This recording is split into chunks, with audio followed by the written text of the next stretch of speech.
Le 6e mois, l'ange Gabriel fut envoyé par Dieu dans une ville de Galilée appelée Nazareth, à une jeune fille vierge accordée en mariage à un homme de la maison de David appelé Joseph. Et le nom de la jeune fille était Marie.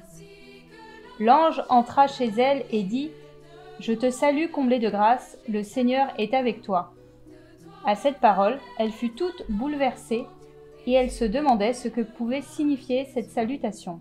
L'ange du Seigneur dit à Marie : « Sois sans crainte, car tu as trouvé grâce aux yeux de Dieu.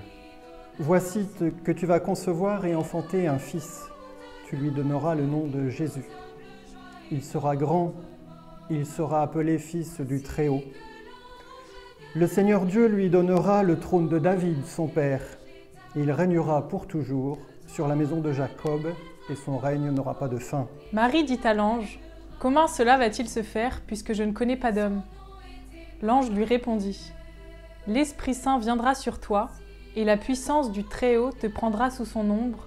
C'est pourquoi celui qui va naître sera saint, il sera appelé Fils de Dieu. » Si je suis devenu prêtre, c'est vraiment en conscience que je n'avais pas été choisi par le Seigneur parce que j'étais le meilleur, le plus fort, le plus intelligent, mais choisi tout simplement gratuitement. Dieu n'appelle pas les meilleurs. Ça, c'est vraiment ce que je découvre à travers ma vie. Dieu n'appelle pas les meilleurs, mais il appelle qui il veut. L'ange Gabriel vient visiter Marie chez elle. C'est une bonne nouvelle, on n'a pas besoin d'être dans des lieux exceptionnels. En fait, il suffit d'être dans sa maison. Quand Marie dit, elle était toute bouleversée et se demandait ce que cela signifiait. Un ange m'apparaît dans mon salon et me dit « Je te salue, comblée de grâce ». Enfin, il y a de quoi être bouleversé quand même. L'ange Gabriel vient appeler Marie en lui disant « Tu es comblée de grâce ». Cette grâce, c'est un mot qu'on utilise souvent. Grâce, c'est de la même famille de mots que la gratuité, le don, le cadeau que Dieu nous fait. Marie a reçu ce cadeau et elle en est comblée. La première chose qui me marque à la lecture de ce texte, c'est l'humanité de Marie. Comme chacun de nous, elle a des peurs. Malgré cette peur, malgré ses doutes, Marie va se laisser porter par le dessein d'amour de Dieu pour elle et donner ce oui plein et entier. L'ange lui annonce tout d'abord une conception mystérieuse.